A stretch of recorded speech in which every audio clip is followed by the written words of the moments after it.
All right, it's 4:15.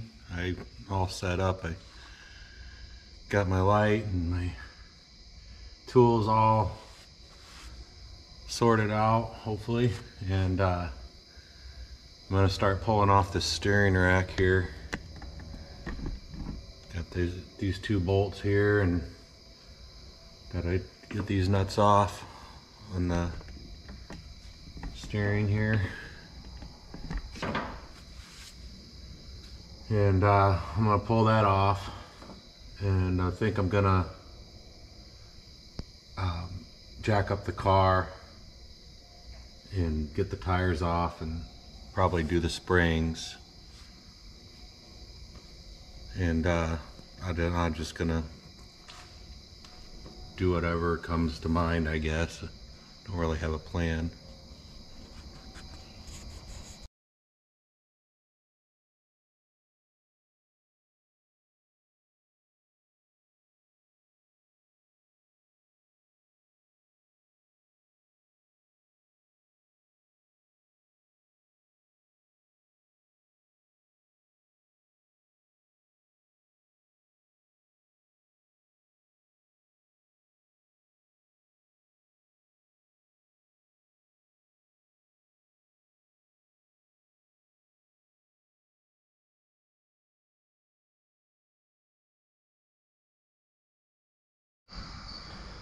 Well, that was a lot harder than it was supposed to frickin' be. My goodness. Can't get this stupid tie rod out. Hit that sucker with a hammer. Stuck. And the bad thing is I need to keep doing it because I don't want to move this, because the wheels are kind of aligned the way it's sitting, I guess. Probably don't matter. Just got to make sure I don't knock this off when I'm trying to hit it.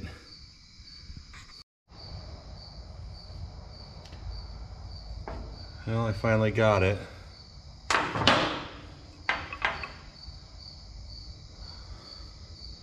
Beat the crap out of the nut. But it's not going back on, so who cares?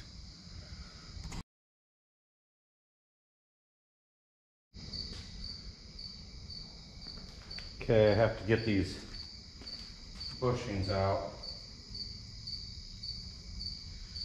These are the special drop bushings. Hopefully I can get them out without destroying them.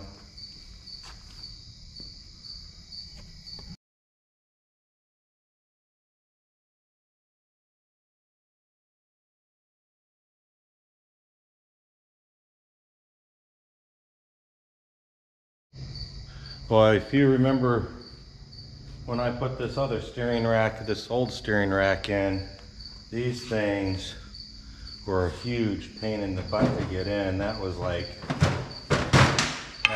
really nice that was easy.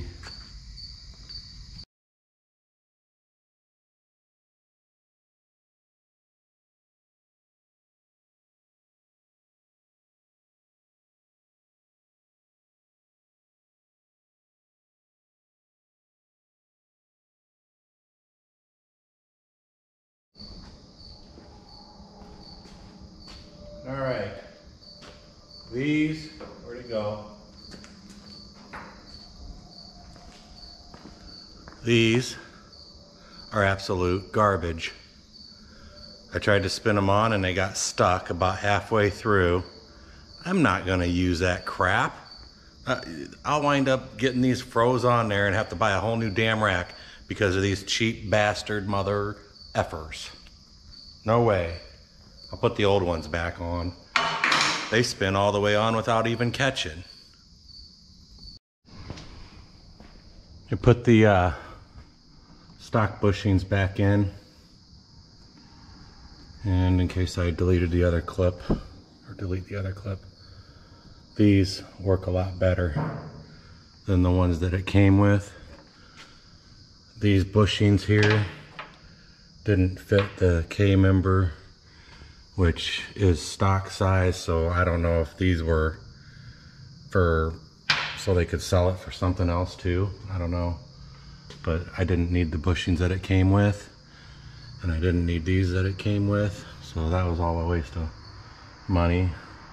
But I figured that I'd switch these out because these ones these drop ones, I think they shift like that, and obviously that's going to throw your alignment off. They came out easy. They went in really hard, but they came out easy, which means they loosened up, and I think they were shifted, and that's maybe why my steering was messing up. So I'm gonna eliminate that as a possibility. Now I gotta steer this. I gotta get a piece on here anyway so I can steer this left and right and find center, and then I can put these on. See that there? That was a pain in the butt. This thing goes in really hard. I don't know why it needs to be that hard, but this kept trying to shove into the firewall while I'm tapping this. I had to get a pair of pliers and hold it here, and a pry bar and everything else, and then tap that in. It wasn't too terrible bad, but it was kind of a pain in the butt. It would have been really nice if that just slipped right in like the stock one does. So I got that, and these are really nice. You can clock them any way you want. Well, this one, it goes there, and there's a slot right here for this screw to go to. But you could really put that just about anywhere because it doesn't have a flat spot like the stock one does. See this one either. So I can put these wherever I want as far as lining the wheel up goes, which is going to be a plus. So correction, this one does have to go on a specific way to get that bolt in a slot on this one, because the slot is only on one side for the bolt to slide in. So that only goes in one way. But this one, the slot goes completely around, so you can clock that one. There it is. Isn't it pretty? So I'll have to see how it goes when I drive it, and then I'll be able to adjust it and get my steering wheel just perfect. Well, I'm not going to bother showing you the struggle to get those 4 bolts out on the underneath the dash. I'm in a state of disbelief that I even got them without removing the steering column.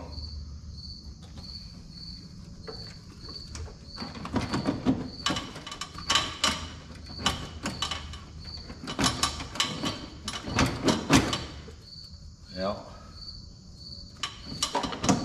I'm probably gonna have to disconnect the brake pedal. I forgot to do that. Okay, it was just a cotter pin kind of deal. I pulled it and then popped it off. It wasn't really that bad either. The only bad part is crawling under there with a sore back.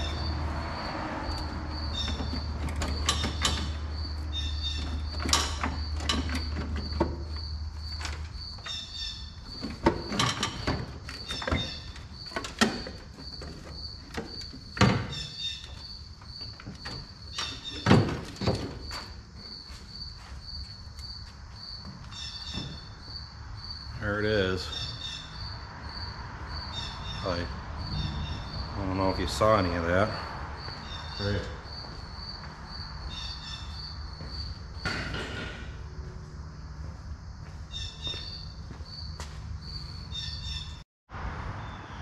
Okay, you're not going to believe this. Save yourself about 1 million trips under the dash That's a 10 millimeter, and that is a 1/2 inch. Well, why would you think that? Why would you think that this would be a 10 and this would be a 1/2? I don't know, but that's what it is. Unfreaking real. Man, I'm frustrated because crawling under that frickin' dash and trying to get both hands on each side of this, it's not easy. Not easy. Not easy at all. I probably could have took my seat out. That might have helped. That probably would have helped a great deal. Jeez. Just frustrating. So this is the Motion Raceworks plate. And I just put it up against here like this. Well, like this actually. And I traced the hole, and now I gotta cut this where I traced it, and I'm gonna use a die grinder to do that because they use a hole saw in their video, but I don't have enough room for the drill bit to center, so I'm gonna use a die grinder and grind that out.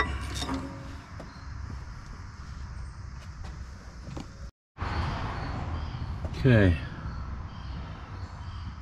I grinded the hole out. You can see there was rubber here too that I winded up grinding through with my die grinder, and that should do it. So this is the Motion Raceworks kit.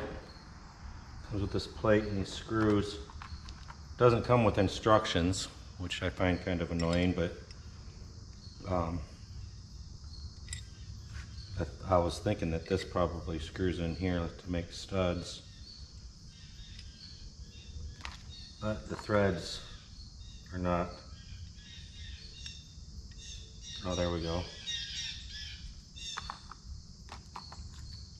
Evidently these are different sizes.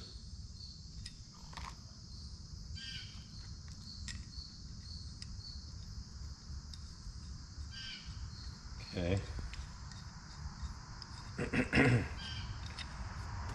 So these thread in and then they go flush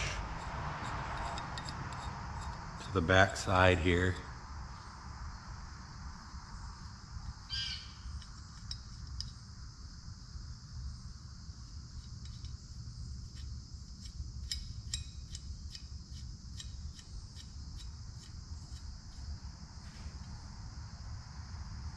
Like that. I don't see any reason to really bone those down. And then these ones go here, and then they just bolt in those 4 holes on the firewall. I'm gonna need to get help, and it's gonna be a pain in the butt for whoever has to. It'll probably be me climbing underneath there. So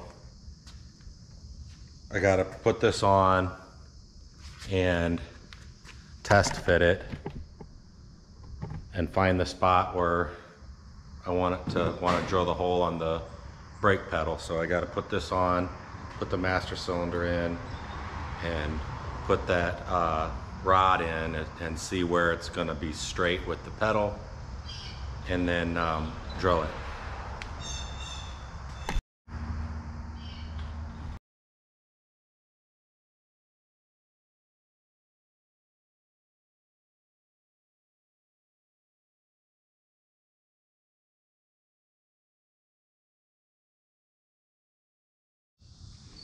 So I decided that I cut that up and try to make it just barely fit the exhaust or whatever, you know. I just said, you know what, I'm gonna remove it.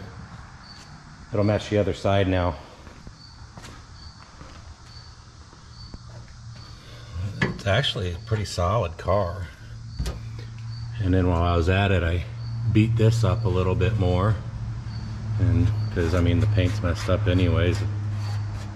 I just sand that down and paint it. But That's the inside. I don't know what this ball is for, but I could probably get rid of it. It's probably some kind of vacuum thing. And it made it a whole lot easier to change the oil. Now I just reach up in here and spin that off. And yeah, that's gonna be a lot easier now, changing the oil. Or the oil filter anyway. So there's really nothing limiting this. So I should be able to just, and it's all the way unadjusted, and there's not much weight on the spring, see? So I'm gonna take the bolt out of the nut off the top and drop that down and slap the new springs in. Shouldn't be too hard. This is the driver's side fender. Got these all taped up and wired up. The horn's not working. It must be a fuse or something because the wires look like they all go to it. Got the new brake line in. Got the new spring in. I believe the tires are ready to go back on, but I think I'm gonna bolt this line lock. It's sitting right on the other side here. I'm gonna bolt that in right there while the tire's out of the way.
I just put a fresh oil change in it.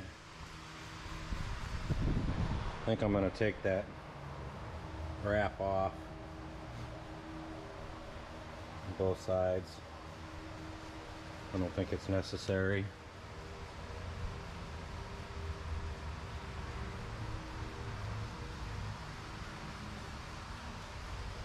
Got the power steering out. Opened up all kinds of room there, it seems like. Got that plate in and tight, and I'm gonna have to put that master cylinder in, and I'm gonna have to struggle to put the brake pedal back on, and then line up the piston pusher rod, and then take it back out. I think I'm probably done for the day. This is how it sits with the new springs all the way down. Well, I adjusted them about a ½ inch up on the nut because the spring was loose when it was all the way down, and I didn't want the spring coming loose when I take off and it maybe, I don't know, pops a wheelie or something. That's like a level view of it. So it's a couple inches lower, at least 3 inches lower, and it looks like it made the back end come up a little bit doing that, so that's cool. Maybe drop that down a little bit more. So I like the stance. I turned the wheel to make that one straight, and this one's turned in a bit, so I need to turn it back all the way to the end and then turn it in a turn and a half so I can get the wheel back on center, and then try to get the steering wheel so it's straight, probably by adjusting the knuckles on the steering there, those new knuckles. Try to get that squared away a little bit better. Thought I had it, but evidently I didn't.